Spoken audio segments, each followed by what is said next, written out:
What does it mean to live with fire in my belly? To live life with passion, change, and transformation as givers and takers of life? What is it to make an ally of the unknowns of a descending chaos that will burn away social constructions of identity? What is it to know fire as a living presence, an energy, a dynamic, sacred process that redefines boundaries, deepens diversity, and from which new life and identity can come? What if I play with the idea of my hatred and anger and righteous judgmentalism as expressions of fire and of love too? Is not the fire of the sun the same fire that digests the food in my belly? Food that itself also once digested sun's fire and now passes that energy on to me. And so the sun actually lives in every cell of my body through the biological flows of metabolism. Surely it is an ailment within my civilized self that does not know, respect, and honor the God of fire living within as much as without. And life and death are no more opposites than our creation and destruction, than male and female, light and dark. They are all expressions of a deeper oneness, out of which these polarities arise and manifest the material world. And I contain them all. Yes. Thank you. Thank you so much for reading from your book, Wild Joy, Equal Spiritual Encounters with Nature as Teacher, Healer, and Lover. It's great to have you here, Larry. Thank you so much for joining me on the Heart Path podcast. I would love to know what inspired what you just read to us. Wow. Well, thank you, Yvonne, so much. I'm deeply honored to be here with you and deeply appreciate, again, this energy you carry in the world and are sharing here on the podcast. It's so beautiful and vital and so needed. Thank you. And thanks for that question. It really is, I guess, what inspires the book for me, which is essentially my own exploration of human identity. And it's a very deeply intimate, and I often hear from people who've read it, they describe it as raw. It's this exploration of my early experiences of separation and isolation. The book explores that journey out of energy of a religious suppression and oppression and domination and authoritarianism. And so I try to track those roots because it was really nature that saved my life in so many ways. And I think of it often as a loss of reference when I cannot see the fire in my own belly and in my own self and soul's physical self as part of the sun and the stars, and cannot track this very physical origin or self that, stands here speaking with you. If it's not part of the cosmos and does not innately belong and arise out of it, and if that is not home for me, then I am not at home in my body. And so Wild Joy is this story of coming home to myself and points, I think, in a timely way for our times of what it is to rediscover and restory the wholeness of what it is to be human. Woof. Wow. I would love to know how you went about rediscovering what it was to be human in your own life and how you found nature as source in your life. Again, great question and a big one. That's the whole book in one question. So to condense that down, there's a story in the book that was really transformational for me in my mid-20s of my life of encountering a bear in the forest who comes up to the door of my tent and sticks her head in. And I'd seen her and heard her outside the tent at some distance away at the fire pit, knocking pans around, and food was hung up in a tree. So, I figured and knew that was what the bear was looking for, but I was not a really experienced camper, though I, in a very masculine way, wanted and loved to see myself that way. But I was innately drawn to time outdoors. It's the one place where I could really feel myself at home and unjudged. There was a lot of suicide that ran in my family. And upon hearing the bear, I sat up, looked out the door of the tent, and saw the bear, of course, and then whispered to my tent mate, the young woman I was with, "It's a bear, it's a bear." And soon we're both quietly looking out the door of the tent, and then the bear starts coming towards us. And this is a black bear up in Canada. Oof. And I'm sit back into the door of the tent. The night before, I'd been reading Black Elk Speaks, where he speaks about the wholeness of life and nature. And it was a very inspiring moment as I sat on the edge of the lake as the sun set and the loons were calling. And I felt so at home and belonging. And that spirit came with me as I met the bear when she walked up to the right side of the tent, sniffing loudly, inhaling, and then blowing out strongly. And she slowly sniffed at the top of the tent, down to the bottom, and worked her way around the tent, doing that to the back of the tent, and then back up the left side of the tent, came to the front door, and pushed her head inside. And I was sitting there breathing in all this time, trying to communicate with the bear, going, "We mean you no harm. There's no food in here." And the bear and I were breathing each other's breath, Wow. looking into each other's eyeballs. And at some point within this, who knows how long, but it was surely short, but Mm-hmm. myself trancing into the bear, and I became bear. And I was Whoa. just out wandering through the forest looking for food. This is what I do, kind of thing. It was like a teasing apart of consciousness, like a pulling apart of a cotton ball, so to speak, as I realized I was inside the bear and I needed to pull back out. And then I found myself again staring into the eyes of the bear and breathing her breath. And she pulled out of the tent and walked off through these morning shafts of light coming through the old growth of Oh. trees, through the sun and shade. And it was so profound and beautiful. I knew that something magical and mysterious and wonderful had occurred for me, of course. And it's taken decades. That bear is still with me and informs my living. The bear also saved my life. That's the title of the chapter, is Saved by a Bear. But part of what was happening at that time in my life also, I was working in a runaway house in the inner city of Detroit as a social worker, clinical director, Mm. having graduated and got my master's in social work. And I was still suicidal at times and doing a lot of drugs. It was the early 70s, and I'd work 10 hours a day or whatever it was and sending kids home and trying to get them back home into environments where I often thought they shouldn't be, in abusive homes. And I'd go home and think about killing myself. And I'd remember looking into the eyes of Bear. Hmm. And I'd remember her breathing. And I would again be touched by awe and wonder. Mhm. I would choose to live. And then I realized in that journey at that time in my life that the more I hated my father and the more I hated the Jehovah God who had taught me to hate myself and my body, lest it send me to hell, the more I took on those characteristics of righteousness and judgmentalism and constrictions of my own thinking. Mhm. And so bear initiated me into breath and would save my life time and again. And another time, the bear saved my life when I found myself on a cliff face, having walked into the wilderness to die or come out a different man. And that's another story in the book. Oh, wow. So, Larry, can we go into it a little bit more? I get the gist of why that suicidal tendency was there, but I would like to hear a little bit more about this and what triggered this tendency for several years in your life. Was it generational? Was it based on triggers through family?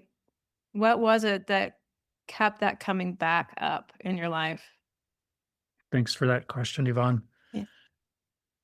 I was the son of a preacher man, his fundamentalist evangelical Christian, where we considered the Southern Baptists to be liberal.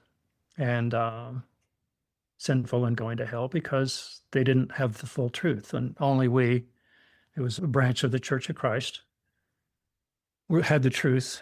And the Baptists used instrumental music in church, for example. And according to our literal scriptural interpretation, the Bible did not authorize instruments in church. And so it was that kind of a piece. We didn't allow dancing. There was suspicion of music. Rock music at the time was considered evil. From here and this perspective in life, I have a lot of compassion for that kind of faith and belief system. But for me as a young man growing up, my father was abusive in the Wow. name of God, in the name of his beliefs, believing in corporal punishment and whipping.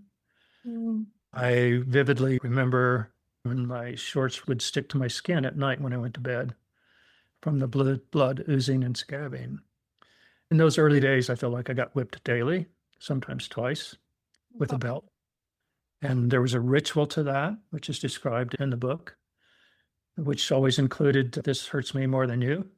Mm-hmm. But then my dad being a preacher, we'd go to church 3 times a week where he would stand up and preach, and I would sit in the hard wooden pew with my butt stinging and on fire from the whippings. So there was that created an anger in me and a rebelliousness. Mm-hmm. But my father was acting in what he thought was good and righteous. And I think most quote unquote evil that is done in the world comes under the name of God and country. So that's pretty much where we are today as well. But I also had a real intellectual curiosity for the world, and I started reading early. And C.S. Lewis, and then I began to discover Narnia. Narnia tales. Yeah, those were great. I came across a book called The True Believer, which presented Jesus more as one from a human character kind of position, but a man of love, and love that was so radical that it embraced all colors.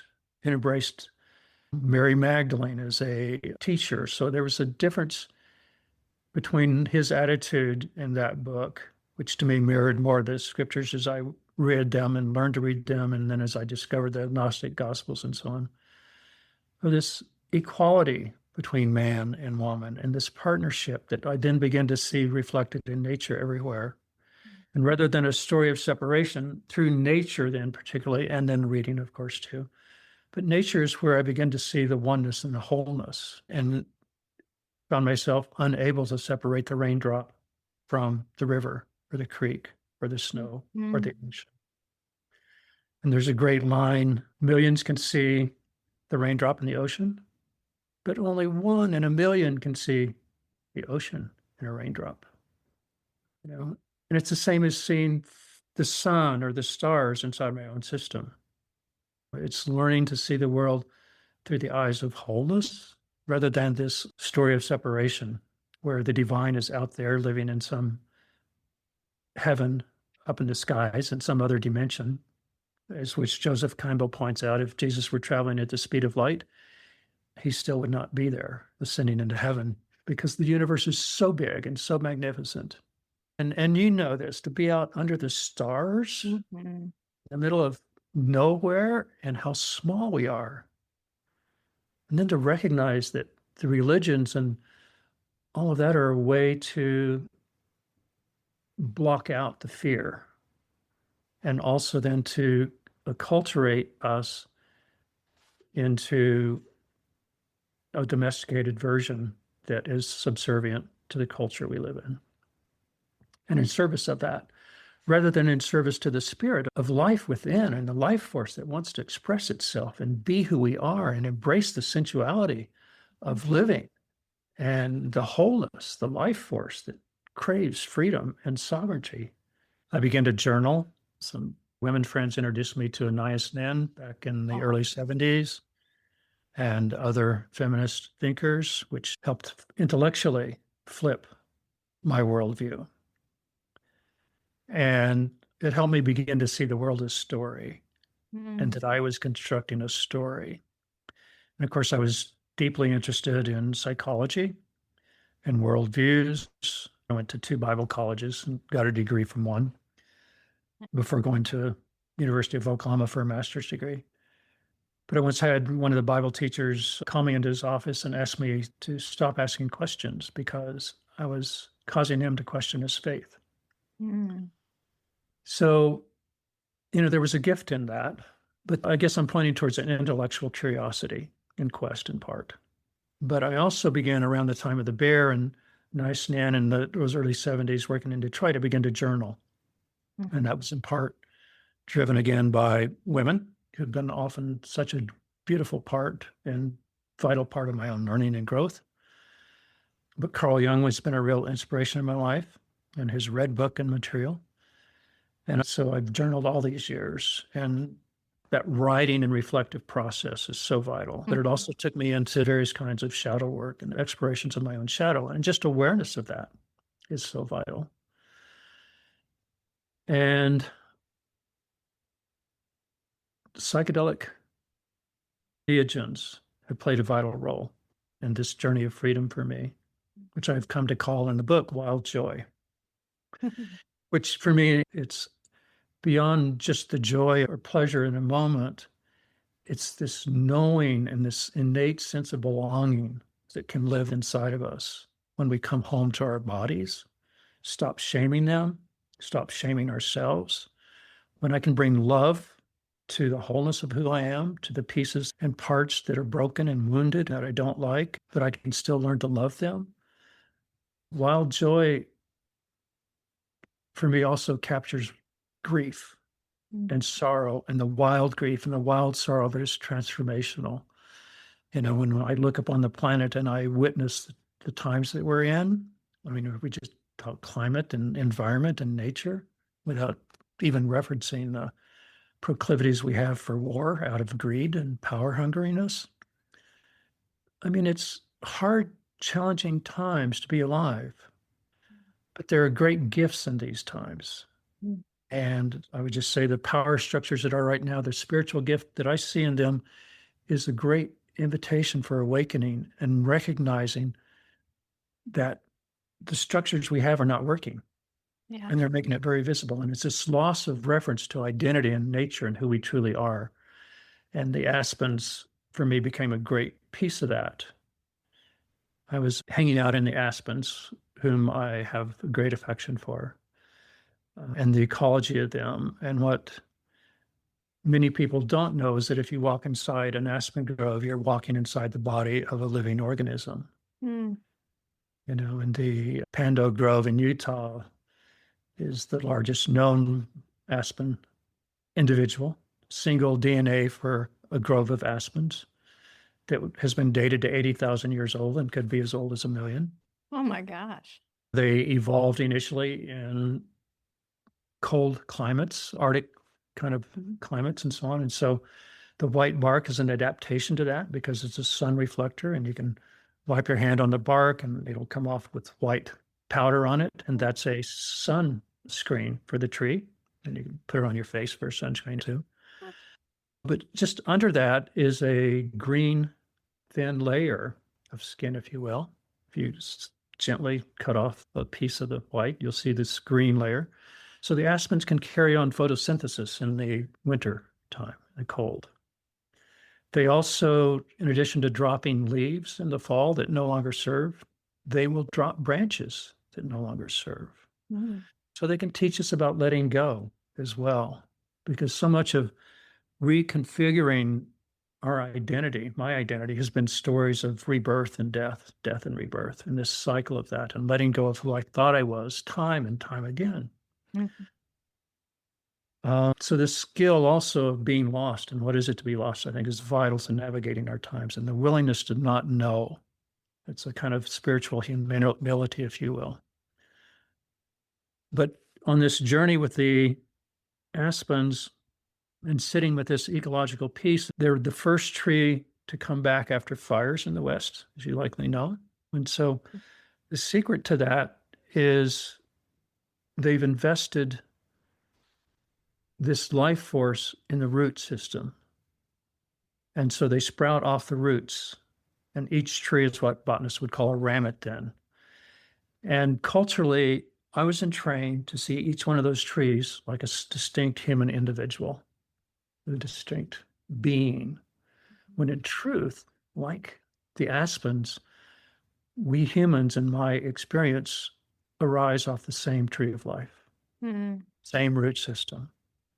As a youth, there was great madness in my life and real struggles around loneliness and depression. But nature began to help me see my belonging and not just see it intellectually, but then to experience it. And the entheogens took me deeper into that experience, and I became the aspen trees. And I became the one root. When I ran away from home, suicidal at 15, and promised myself if I ever lived life to a place I could celebrate it, I would write about that journey. And so this book is a keeping of that promise to the young adolescent. Wow. But I began to think, well, God, I'll do anything you want me to, but there's one thing I won't do is have kids, because that would be evil to bring life onto the planet. Aspen so brought home to me this thing that it's not Christ coming down out of the sky and saving the planet or coming back, that this Christ spirit is a vibration. It's Mm. a frequency of Mhm. love that lives in the heart. And that's where the divine lives, if you will, is inside of us. It's an incarnation. And that's what it is to become as he is or was, rather than looking outside ourselves for some truth from some outside authority and power. So, the writing, the intellectual curiosities and reading, the deep shadow work, deep time in nature that comes with a particular kind of spirit and attitude. Many people can spend a lot of time in nature and they can be in their four-wheel drives and out hunting or hiking or whatever, and they'll never have this experience of oneness. But as a wilderness guide for 40 plus years, I know that it's the spirit that one carries into the encounter that makes a difference. And if you walk in the world with respect and love, you'll find more of it. If you see the world as an object, you embody what I call the Jehovah wound, which is this wound that arises to us when we separate ourselves from the innate belonging and worthiness and spirit of wholeness that lives within. Wow. So much came up for me while I was listening to you, Larry. So many memories popped up for me of my own life and my experiences with humanity and with nature. And I know exactly what you mean when you feel that connection with nature, because there's definitely been times where I've been out and I've been going through a hard time, and I go out by myself and I spend a little time at the beach, and I'll just be standing there and I'll realize that I'm held. I'm completely held by nature. And nature's not judging me or saying, Yvonne, you should do it this way. It needs to be that way. Nature just shows me how it's done. Yeah. And it's just such a gift to spend time outside and to appreciate what we have, what we still have here. So thank you so much for sharing this. And I would love to hear about your work with Lead Feather and how that came to be. Thank you. Lead Feather and my work with the founder, Cheryl Slover Lynette, is one of the great joys of my life. Wow. And actually, the story of our meeting is one of synchronicity, which in my life has come, I've recognized more and more is guided by synchronicities. Mhm. By living in the wholeness, it becomes more and more alive within. So Cheryl and I actually met at a locked door at an REI building where they were holding a wilderness first aid course. She had recently moved to Santa Fe, where we both live, and was looking for some partnership for doing outdoor companionship, guiding work, leading programs. And she kept hearing my name, and I was running my own company at the time, Wild Resiliency. Nice. And so we began to partner more and do programs together more. But part of the beauty of that was we met at a locked door. Had the door not been locked, even in a class of 30, we would never have discovered who the other was and started talking. So Guiding is an easy word to use, but companionship feels closer to me. We don't see ourselves as something above or outside. It's not a therapeutic model so much as it is a model of being with people and holding the space for people to have their experience and setting a container. So this idea of the container is really, I think, important. And part of the question is, what's the container of the self I will create? Mm.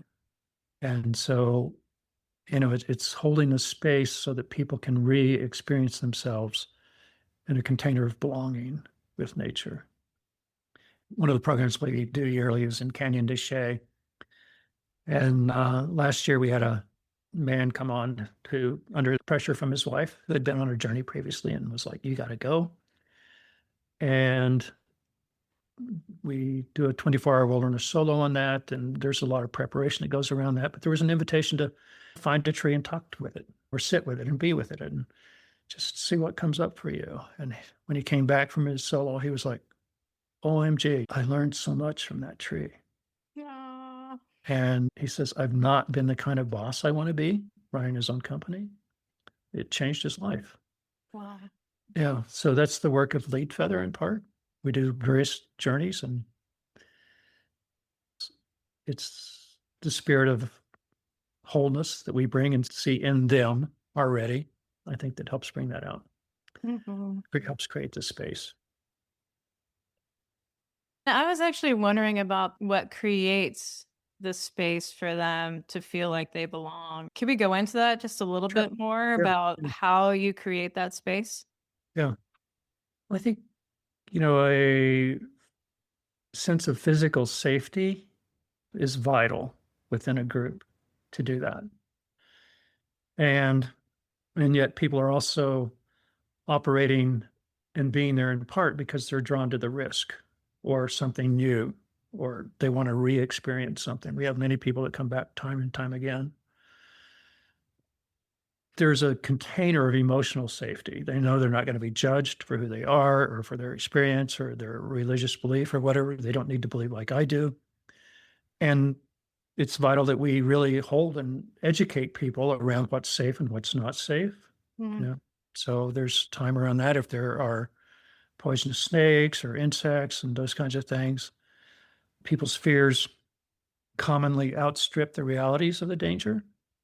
And yet, have a good mentor, friend, colleague who years back had a saying I was fond of is never underestimate the ability of a client to fuck up. And that has served me well through the years. So there's this educational piece, but then there's the invitation to really let go of what you thought you needed. We encourage people to come in with an intention and then to let it go. Mm.